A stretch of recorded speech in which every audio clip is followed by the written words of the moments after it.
Hi guys, welcome back to the channel. I'm Office Bloke Daz. Office Bloke Aidan. Here we are on Sports Edition. If sports is for you, leave us a like and subscribe. Yes, you know what to do. But you're an 8 and tree. We like this guy. Very funny guy. We do. Makes me laugh. Straight to the point. It's typical American sports guy, I always say. Nice. Just very straight to the point. The Haters Guide to the 2024 NBA Finals, which we're a bit divisive on, aren't we? Who's going to win? You're going for the Mavs, I'm going for the Celtics. Yeah, I'm not really, I kind of have a feeling that the Celtics are going to win, but I want the Mavs to win, kind of. Yeah, I want the Celtics to win, like Boston. Fair enough. Let's go for it. Here we go. Witness the NBA playoffs. The injuries have been brutal. The action intense. And Underdog Fantasy, the sponsor of this video, will only make things more interesting. Call me an old curmudgeon, but I hate the playing games. The cheap cash grabs that put mediocrity on a pedestal. Even then, Miami did make it to the finals from there last year. And they're still considered playoffs, so I'll start with those for the sake of tradition. And this first elimination is one that many fans have celebrated. Are the Warriors finally dead? Am I dreaming? A long menace to an unfucked NBA over the years may be reaching their downfall. And it happened in the Mediocrity Invitational to the Kings. Kinda hard to win when you turn the ball over 16 times. Not exactly good when a team known for prowess beyond the arc was substandard in that category. Choked out of Sacramento like Draymond did to Rudy. Revenge granted to their opponent. There will be no miracles here.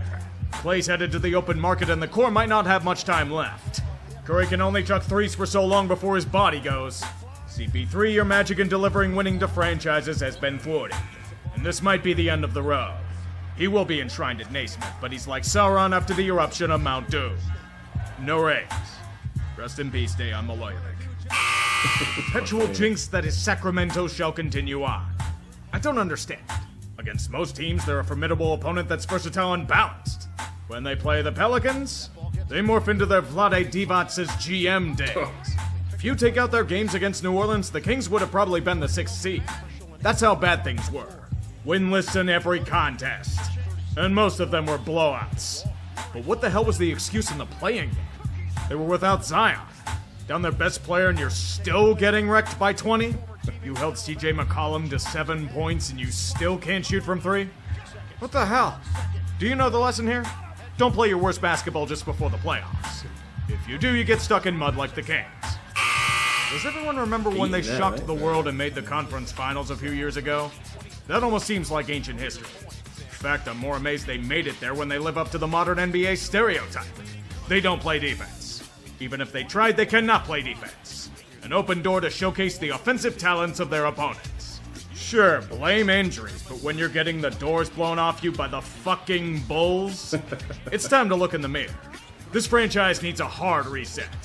When the rumors of trading away DeJounte and Trey are as rampant as they are, it's inevitable. Do you really want to build around a guy with a minus 27-point differential on the floor? Things are a mess and the organization's a shit show? Nah, best to bury your head in the sand. The Hawks won the lottery. It's gonna mask a shitload of issues. Oh no. Detroit got the 5th pick again? That's cruel and hilarious. I'm more surprised that the Bulls managed to beat the shit out of a team before this moment. This is entirely predictable from the organizational equivalent of limbo. I know we weren't really watching a lot of the NBA during the early starts of the playoffs because it was big into our football season over here, and we were consumed with that. But I didn't realise the Warriors went out to Sacramento. Yeah, it was right in the start, wasn't it? They got battered. Tournament. Yeah, by the looks of it, right? Just the one game it was, I think. Yeah, they got leathered. Scorched by the heat. A group without Jimmy Buckets at that. That doesn't scream middling dog shit, I don't know what does. Somewhere Sam Hinkie and Sam Presti wake up in a cold sweat. Chicago needs to be nuked. They have nothing that signifies a playoff caliber roster and are trying to bash through a brick wall with a foam dodgeball. Not to mention DeRozan's a UFA. This is the failure of the playing game. It gives teams like this pretend relevance so they can say nothing's truly wrong. Don't rip the Band-Aid off, there's promise in there somewhere. Did you see how well Kobe White did against Atlanta? No matter what happens to them in a given season, it becomes Groundhog Day in New Orleans. Just like the Groundhog may or may not see his shadow, Zion sees an injury for at least 6 weeks on the shelf. You already know the rule. No Zion, no winning. Except against the Kings, apparently. There was none of that luck against OKC, as the Pelicans were repeatedly struck by lightning. This was supposed to be a series? I think people simply forgot and just oohed and awed at Chet Holmgren and SGA. You wanted the smoke? Well, they brought the thunder. And New Orleans just lied down and died. Send these fuckers to Galveston. The dirty water there will wash them away like refuse on the beach. I'm somehow not surprised by this. Just because Kobe got a statue doesn't mean your fortunes will change. The Lakers have been a team in turmoil for a number of years now. And despite constant coaching changes and drama ahoy, they can't seem to find that spark that made them a threat in the past. Flashes of excellence, but against Denver? Good luck with all that. The Nuggets are a nightmare for them matchup-wise. I get that, but did you have to seriously blow double-digit leads at halftime in multiple games? Was that the price for finally beating Joker in a game in the playoffs? Or is it LeBron being critical of officiating? Oh no, you can't get double the free throw attempts of your opponent like in the play-in game. We'll feel so sad when you play with Thanasis James. But you shouldn't feel bad at all, Lakers fans. You have another Mickey Mouse trophy to cherish. The in-season tournament? This is the NBA's response to the NFL infringing on Christmas? Never got a big thing, that in-season tournament, did it? It's just one of them things, isn't it? Like, no one cares if whoever wins the Carabao Cup. Yeah, I guess so, but we've got the FA Cup, which everyone cares about. Yeah, but it's new. So yeah, if I guess it's historic, new, then if people care about it, that's the difference. Yeah, it just seems that it just didn't get any kind of traction, or I even The forgot about best myself. comparison is probably the Conference League. That's new. It's only been around for 2 seasons, whatever, and literally shit's no in one it. watches it. Yeah, I don't even know who's in it. Yeah, exactly. Yeah. Who won it? Do you know? This year, Yeah. Olympiacos. Yeah. So you do know. I'm just a sports guy, man. I know all shit. Who they beat in the final? Fiorentina. Yeah, sure. Who's played for Olympiacos, mate? The biggest story in basketball this side of back-to-back humiliating exits from the playoffs. Phoenix was hungry to get out of a self-imposed hell. A deal with the devil had to be reached. His name happens to be Bradley Beal, a super team rivaling the Brooklyn Nets in size and notoriety. There's only one problem with everything. You have no bench. And you have no point guard. With only 3.5 players on the roster, the supposed super team burned into a supernova. Know how bad it got? They got swept by the Timberwolves. Not even swept, more like completely obliterated by them. This was a team the Suns had crushed all season. Mr. Beal, congrats on the first sweep in your life by fouling out in Game 4. What a wonderful package of rewards this will bring. No control of any of their draft picks until 2031. Locked into brutal contracts, and Beal doesn't seem keen on showing you mercy. You can't admit total failure in an enterprise, though. Simply cut the head coach's heart out. Frank Vogel will be sacrificed for the rise of Mike Budenholzer? Nothing like desperation. Breaking news. James Harden is upset. I repeat, James Harden is upset. In a situation that's never played out in his career, he's off to greener pastures to form a championship core with a team that doesn't get close to it. Strange for the Lakers' little brother with a white-hot start to simply wilt like an old flower, but traditions cannot be forgotten. Another notch of failure is added against the Mavericks. What do you think happened? Like the sun setting in the west, Kawhi suffered another injury. Right knee inflammation put the Clippers up in flames. No load management in the world could save them from Luka's wrath. The only reason why more people aren't laughing at the Clippers is because Phoenix happened. Yet even then, the questions linger on. It starts with PG-13. He may have played his last game in LA. Will Kawhi give a decent return on investment for his new extension? What happens with Westbrook? Even with a new logo and extending Tyronn Lue, there's still a lingering stench with this franchise. New logo. I give it another 3 months before Harden gets upset again. Buddy, if you keep shitting it in the clutch, maybe the problem is you. Alas, the voodoo sorcery of undrafted spirits can no longer save you. Miami had that power in seasons past, but against this Boston team, they learned from last year's horrifying Game 7. The Celtics have that old Irish luck. This leprechaun smoking a victory cigar along with Red up above. When their opponent's best player is unable to play due to an injury suffered in the pity tournament, it's going to be a very short series. And when said injured player is trolling the Celtics on social media, he'll get called out for it by Pat Riley. The problem with the Heat is that they need every single thing to go right for them to go far. Even with an incredible comeback in Game 1, Boston was just way too much for them. Despite no Porzingis in Game 5. Do they have enough to get over the dreaded wall? Jimmy's not exactly a spring chicken anymore. It's a frustrating endeavor indeed. Not gonna lie though, I do like Boston's court. Yeah, Boston. The green and the beige. Boston have been the brown. best team in the league the whole. But I like the colour of the court, season, the way the right? court's designed. Them and the Nets, the Brooklyn Nets. That's I thought you said court, like this, like court. the team. No, court. Court, yeah. No, I agree. It's my favourite. Things changed. No, the sorry, more they the Brooklyn Nets is my favourite. Brooklyn Nets, yeah. It's like them silver two. and black, yeah, isn't correct. Yeah. somehow stay the same. At the beginning of the year, there was hope. Billy looking strong, Maxey becoming a star, and Joel Embiid putting together an MVP season of envy. Then Embiid got injured. The season was over right there. It's not just that the Sixers are worse without him, and they're nearly useless. They went into free fall without their big man. And despite a massive return to form once he came back, it wasn't enough to beat the Knicks. You can't stop Jalen Brunson, you get to lose the series. A pure infestation of New York cancer that spread everywhere. Even Wells Fargo Center wasn't immune to a sea of orange and blue. Don't worry, the refs will somehow be blamed for that one too. But even for another predictable series loss, this one doesn't feel as miserable. Tyrese Maxey broke out into a superstar. Did you see his Game 5? Fucking incredible. Now if Embiid manages to stay healthy, they may be able to see the third round for once. It mostly depends on their offseason. They're probably gonna throw all the money at PG-13. Anything to get rid of Tobias fucking Harris. A goose egg in Game 7. Take a bow. You can't shit on Orlando for going out like this. It's been actual ages since the Magic have been anywhere near relevant, and they took a franchise with far more pressure on them to the brink. This was their learning experience here. They have a potential star core that can lead to more in the future, and they're very young. When in doubt, trust in Paulo Banchero. Orlando's problem is one facing many teams. They just don't have enough. Their offense lacks depth and consistency, and the offseason could lead to a fix there.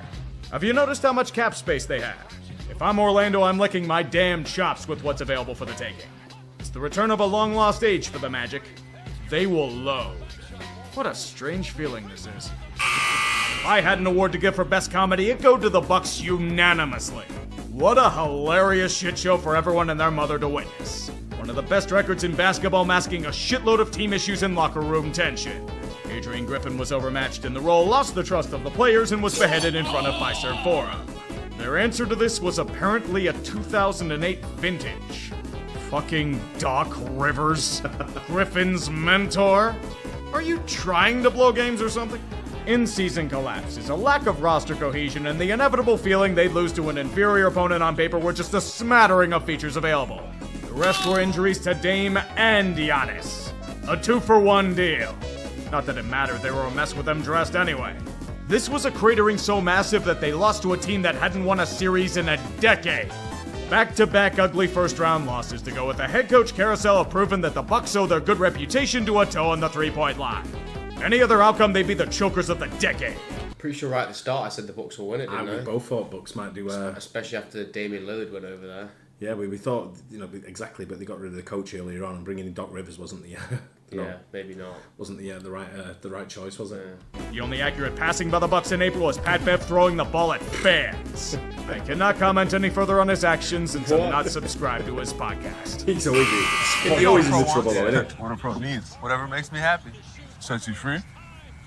And I'm thanking you for knowing exactly what a pro wants, what a pro needs. Whatever makes me happy sets me free. And I'm thanking you for knowing exactly what a pro wants, what a pro needs. Whatever makes me You deserve to lose with that fucking commercial alone.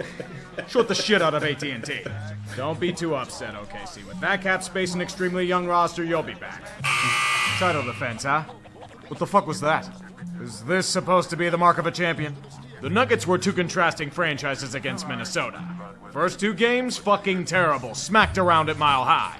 Somehow unable to stop a damn ant and two giants by his side. Then bring reality into the picture with 3 straight wins. Their true potential realized to the brink. Endless chances to finish off and bury these wolves in a mass grave. So what the hell was Game 6? Denver went to shit. Actual shit. How do you not score double digits in the fourth quarter? As a team. And Game 7 turned out to be even worse. Championship contenders tend to hold 20-point leads, you know. Did anyone show up in this series besides Murray and Joker? Michael Porter Jr.? You there? Maybe they can make a 3-pointer when needed. Good lord, what an absolute disaster. Minnesota saw a complacent team and pounced. Ants just teabagging your grave.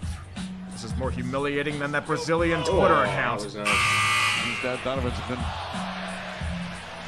from New York cheering his son on. When will people learn? We've been over this fucking scenario countless times over the last decade, yet they keep tempting fate. It's like the Candyman. So you want Boston 3 times in front of a basketball court. Don't be shocked about what happens as a result. The Celtic Candyman likes to take a pound of flesh or 6 from those that call to him. As he swings his knife, he took out a bunch of players. Donovan Mitchell out for the last few games of the series. Then comes back and takes out LeVert and Allen too. Slaughtered. No mercy. Everyone and their mother's now pissed at Jarrett, but it's indicative of the Cavs franchise. They've stalled out. Not developing as expected. Chaos and concern around every corner. JB Bickerstaff's seat is searing hot as the team keeps collapsing in big situations. Are the lights still too bright for them?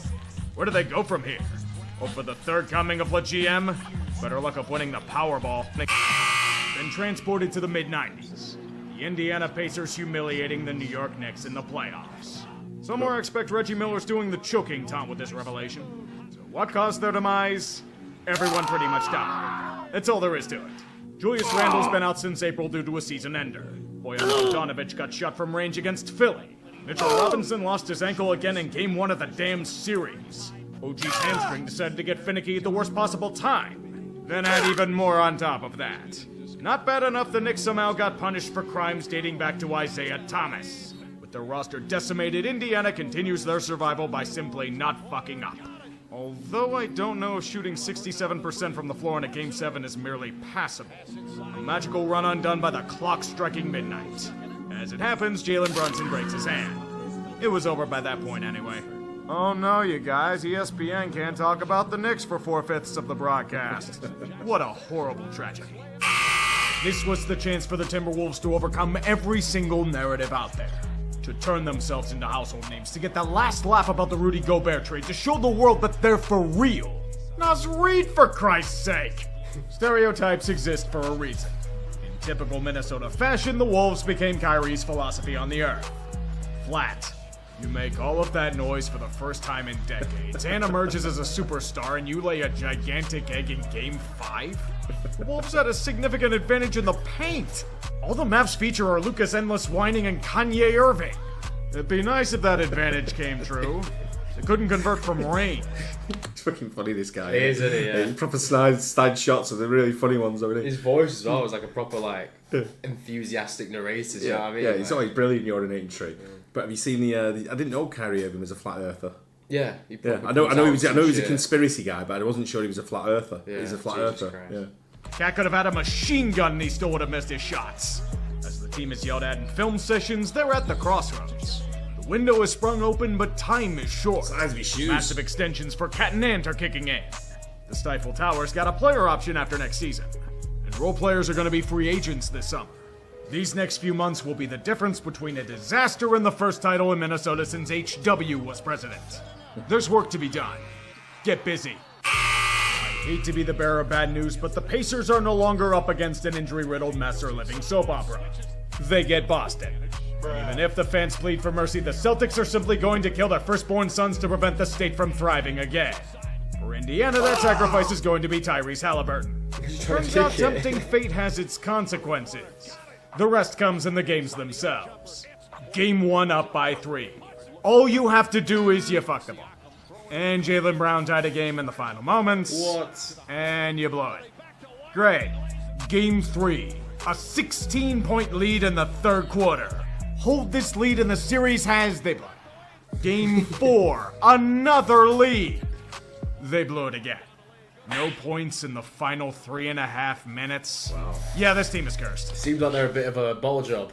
Yeah, chokers. Yeah. Reggie Miller was giving it that, and he's put it to his own team. Yeah, he needs to. A tremendous season delivered with a punch to the face. Now the question lies with Pascal Siakam. Does he want to stay here, or will he pull a PG-13 and move on? Do they simply try for PG-13 again? They have the cap space to do it. Larry Bird isn't going to try to make him into a power forward again. It still stings nonetheless. What the hell could have caused such pain?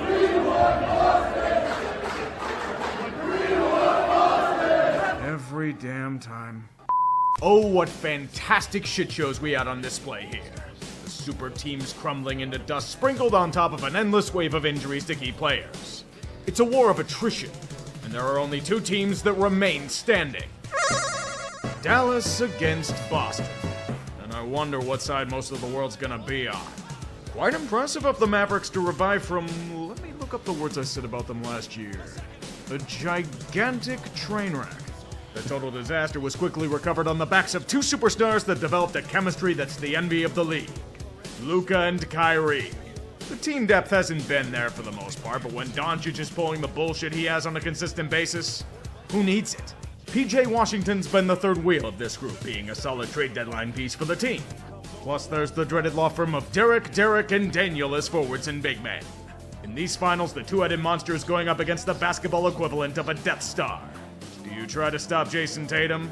Or perhaps Jaylen Brown can be controlled? If they can, you have to deal with the ageless Al Horford. What about Drew Holiday? Making us realize that Boston was the real winner of the Dame trade. Let's not forget the Swiss Army knife known as Derek White. Also note that Porzingis was out for a good chunk of these playoffs. And they still dominated regardless of opposing injuries. On paper, the Celtics have the depth and advantage in the paint, but Dallas more than makes up for it with high-end star power. Either way, we will be getting a somewhat fresh champion. Building a statue for Luka or for Billy King. Now, I firmly believe that the Mavs will make this an interesting series unless the fans do something like tempt fate or defy the gods. Congrats to the Celtics on the series win. The Heat will let it play out. It's over. What were they singing? We want Celtics. We want Boston, yeah. Careful what you wish for. That's what Indiana was saying as well, wasn't it? They got Yeah. swept. Indiana. It's looking like Boston are going to win, isn't it? They've been at the top for a fair few years now without winning it. They've been knocking on the door, And haven't this is they? like they've been favourites since the very start, do you know what I mean? And I think Tatum, it's time to... Has Tatum won a ring before? I don't think so. He's always been at the Celtics, hasn't he? Yeah, so I don't think he's... Well, he might have done. The Celtics won it a few years ago back, did they? Did they? 4 years ago, 5 years ago, was it? I don't think so. Thought they did. But yeah, it's, I think Tatum's deserves a ring anyway. And what's his name? Jaylen Brown. Yeah, it's Good team. Yeah, a very good team. I'm going Boston anyway, mate. I'm going Boston in. I think is it best of 7. So I'm going to go 4-1 Boston. Fuck. That's boring if that happens. I want a competitive series. 4-3. You know what I mean? Yeah, I'm going to say Mavericks in 7. Yeah. Yeah, let's see. Anyway, great urinating trade. Yeah. Great channel. Funny guy. Yeah. I like his commentary, the way he rips on people. I really like that. Yeah, very funny guy. Yeah, it's good. Yeah. I hope you guys enjoyed it. Don't forget to like and subscribe. See you on the next one. Cheers. Cheers.